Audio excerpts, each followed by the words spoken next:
Bienvenue sur Kick Off le podcast. Ça fait longtemps qu'on n'a pas eu d'épisode de Kick Off le podcast, mais il fallait que je réouvre ce centre en fait de discussion, parce que là, ça va être une discussion. Parlons-en. Parce que comment tu veux gagner, vouloir gagner quelque chose avec un attaquant en fait comme Højlund? Enfin bref. Là, le zoom qui vient de se faire, ce sera le seul edit que vous verrez aujourd'hui parce que je suis là pour parler brut en fait. Il n'y aura pas de coupage et tout. Au menu, qu'est-ce qu'on a? Manchester United, obligatoire, puisque faut en parler. J'ai réouvert cette plateforme, cette vidéo pour en discuter. Atlético Madrid contre le Barça, parce que c'était quand même un match incroyable et ça nous a donné aussi de bonnes perspectives pour ce qui nous attend en termes d'équipe à gros calibre, hein, et de spectacle qu'on peut imaginer en Champions League. Et en bonus, à la fin, on parlera de Pablo Longoria, de Marseille et de ce qui se trame en ce moment.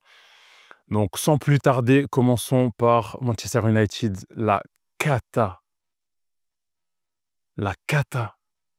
Hier, victoire 3-2 à domicile contre Ipswich. Ipswich, c'est l'équipe en fait contre qui les clubs ils se refont. Et nous, on a encaissé au début, dans les premières minutes de jeu, on prend un carton rouge et on gagne in extremis 3-2. Et ça, on va déconstruire, on va prendre partie par partie. Déjà, je tiens à dire que pour moi, Amorim, faut le garder. On s'est lancé dans un défi où, milieu de saison, Amorim, il prend la place à Van Nistelrooy qui était là en intérim.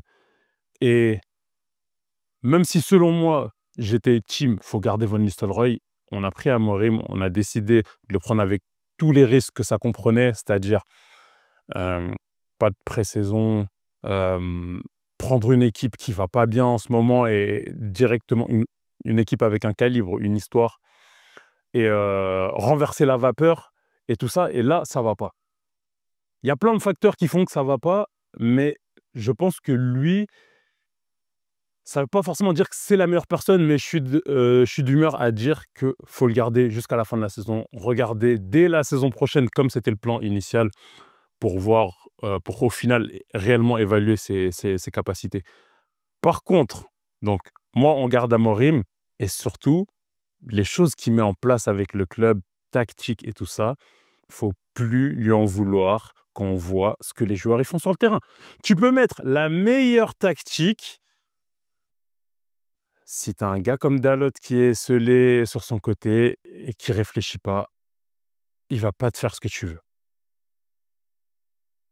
Derrière, on a les blessés, on a une hécatombe de blessés entre les Maino, les Ahmad qui étaient en super forme et qui finalement se retrouvent blessés jusqu'à la fin de la saison. Laissez-moi voir ça. Mount, lui, il est arrivé, je sais même pas s'il a déjà enchaîné 5 matchs. Luke Shaw, abonné blessé, Martinez blessé. Hier, on a eu une compo où on a les 3 défenseurs et en milieu, on a Dalot, Dorgu à gauche, j'y reviendrai sur son cas plus tard, Ugarte et Bruno. Et ensuite, on a les attaquants. C'est-à-dire que rien que là, l'équipe, elle est scindée en deux. Je parlais de tactique. En fait, ce club-là, en ce moment, faut leur donner, faut les mettre au feeling. Faut pas leur dire, les joueurs là qui sont là, faut pas leur dire, oui, toi tu feras ça, tu te focuseras sur ça. Il y en a, ils le font très très bien, Delirte, même Yoro et tout ça. Mais il y en a d'autres, c'est, vas-y, je joue à l'instant. Et c'est triste, ça, moi ça me rend triste de me dire que mon Manchester United, auquel j'avais l'habitude, enfin avec lequel j'avais l'habitude de me réjouir sur les gros matchs, les trophées, la venue de grands joueurs et tout ça, maintenant, c'est oh là là, oh, il était bien ce pressing qu'ils ont fait. Ah, ces 3 dernières minutes, il y a une bonne séquence de passes. Ah, c'est pas mal ce petit dribble qu'il a fait. C'est que des petits. On doit se contenter de petites miettes, de petits bouts de pain. Un truc que normalement, sans vouloir offenser, c'est les clubs comme Aston Villa, euh, Brighton, les plus petits clubs qui doivent voir, ah ouais, là, il y a de l'évolution de ce côté-là. Là, je me retrouve hier à dire, ah, Dorgu, il a bien dédoublé avec Garnacho.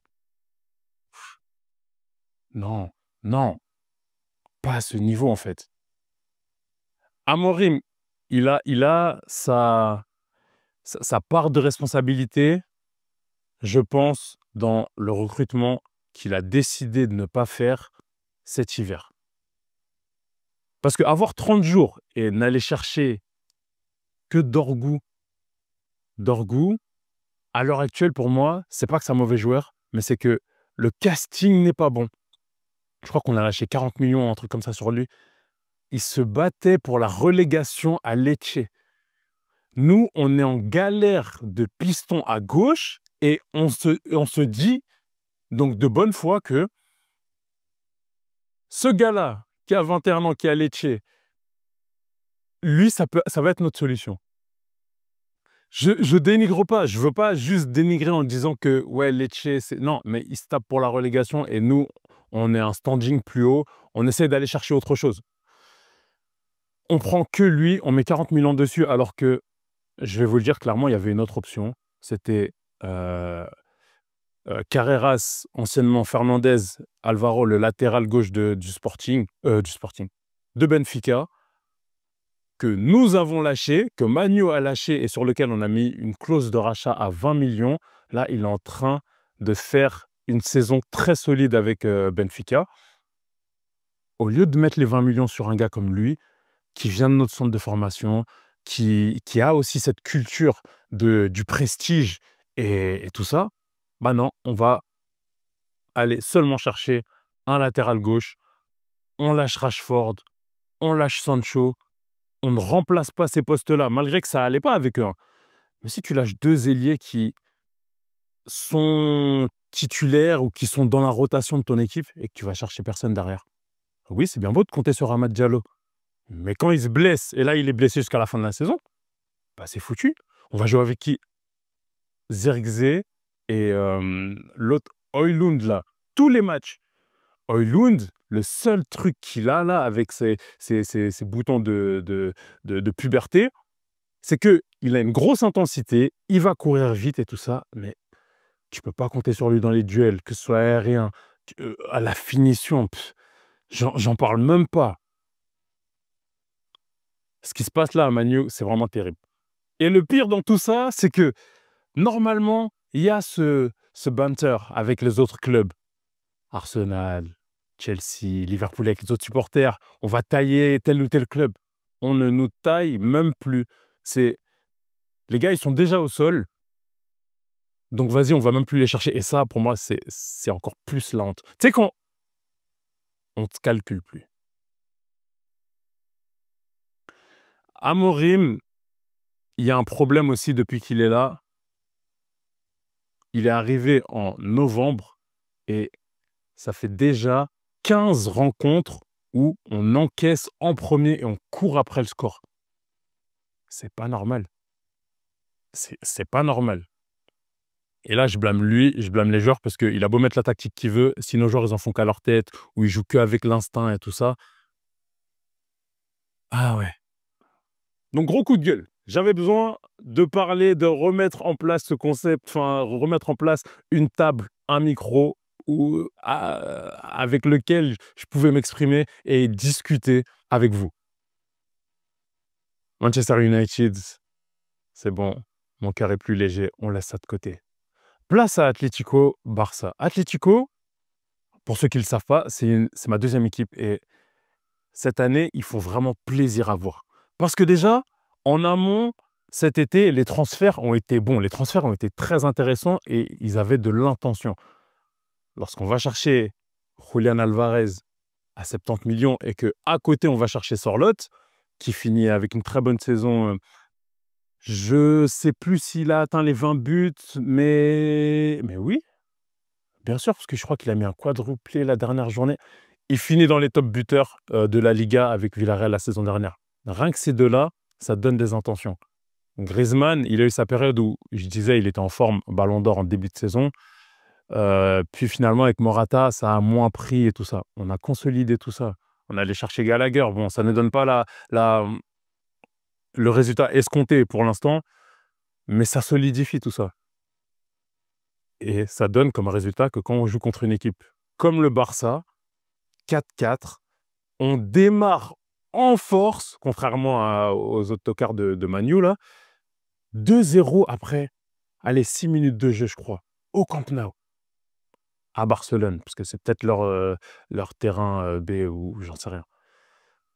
Égalisation, après 15 minutes de 2 matchs de folie, le Barça qui presse de ouf. 4-2. Ferran Torres, Lewandowski qui nous offre sur un plateau des ratés venus d'ailleurs pour qu'au final, dès la 83e minute jusqu'à la 93e minute, comme on l'a fait au moins 5 voire 6 fois cette saison, on va chercher un résultat. Et ça, c'est vraiment une fierté que Simeone et que toute la team peut avoir cette année. Et en tant que supporter, ça fait plaisir à voir, surtout quand de l'autre côté, là, outre-Manche, bref. Du changement à l'Atlético entre l'année dernière et cette année, on a retrouvé une équipe solide en défense. Contre le Barça, depuis l'égalisation, le 2-2 là, jusqu'au 4-2, on prend certes 2 buts, il y a des occasions et tout ça, mais tu sens que, certes, il y a le manque de finition côté Barça, mais on a vu beaucoup de situations où la solidité défensive, la cohésion était bien plus forte que pour ceux qui voyaient les matchs, par exemple, ou des situations pareilles la saison dernière ou les saisons d'avant, ça craquait. En championnat, 15 buts encaissés, 16 buts encaissés en 25 matchs. La saison dernière, à la fin de la saison, on avait déjà 42 buts encaissés. Ça va beaucoup mieux. Là, ce match aussi, je le rappelle, Oblak, il n'a pas joué. On voit la différence quand il y a un gardien de classe mondiale qui n'est pas là. Mais offensivement, qui peut s'asseoir à la table cette saison? Quel club peut venir dire que j'ai 4 attaquants? Je parle bien d'attaquants, ne me parlez pas de quatuor avec Bellingham, là, ce milieu offensif, non. 4 attaquants. Sorloth, Griezmann, Alvarez, Correa. Les 4 sont décisifs. Les 2 qui jouent titulaires, ils font leur travail. Les 2 qui rentrent à chaque fois, ils font le taf aussi. Demande au PSG, ils vont le dire. Je dis pas qu'il n'y a personne, mais je suis pas sûr qu'il y ait 4 équipes qui aient un quatuor d'attaquants comme ça qui soit aussi monstrueux. Ça fait plaisir, ça change toute la donne cette saison. Tous ceux qui disent « Ouais, Atlético, c'est l'équipe dégueulasse à jouer ». Franchement, je vous invite vraiment à regarder un match cette année.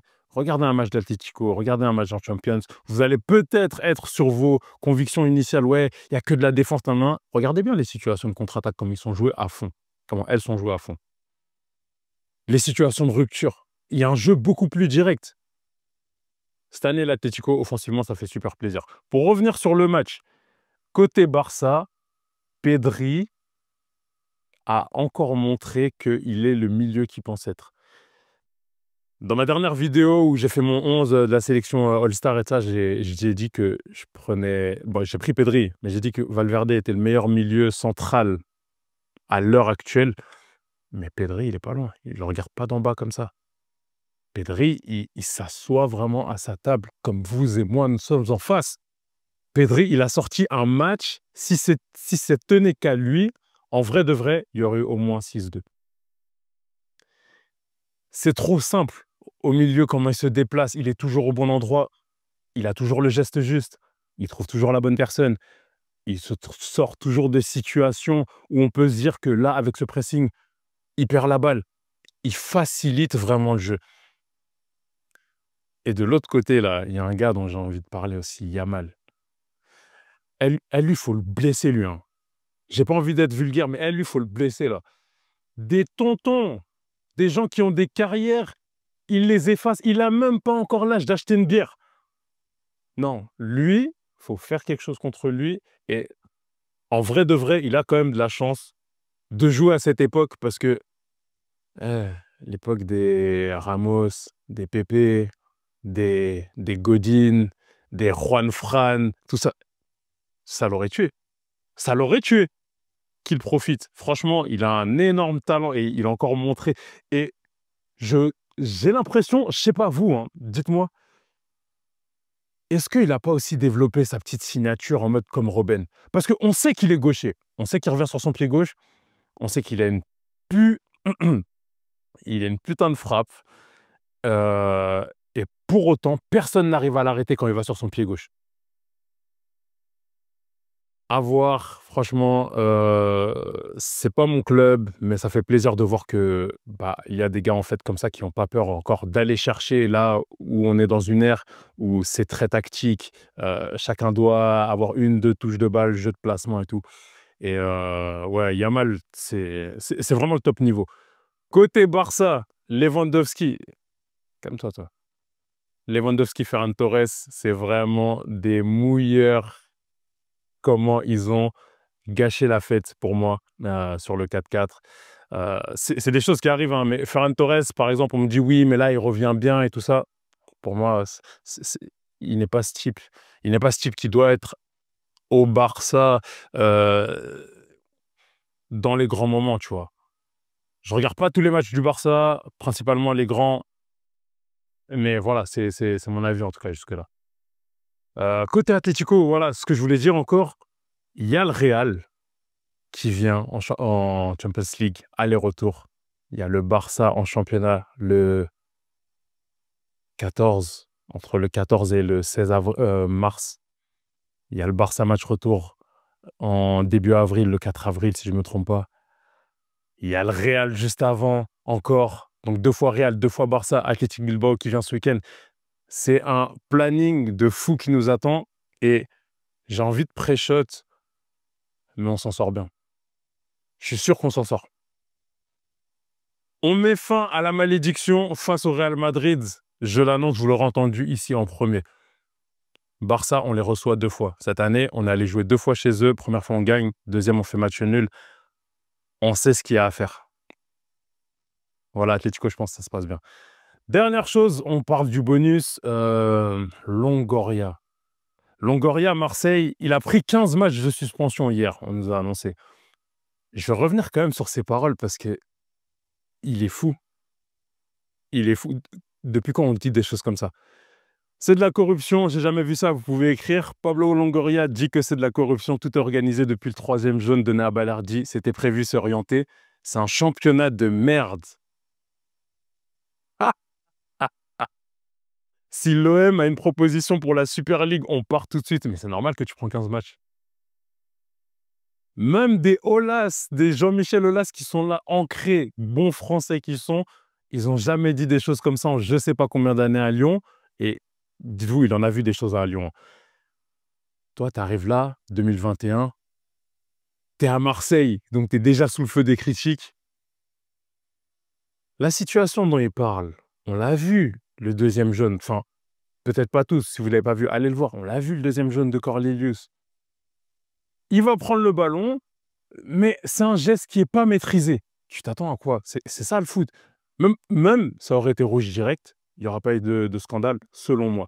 Mais c'est vrai que Marseille enchaîne les trucs où, de leur côté, il y a la sensation que tout se tourne contre eux. Et moi, je ne suis pas l'avis à dire ça parce que, en vrai de vrai, le PSG, ils n'ont pas besoin de ça.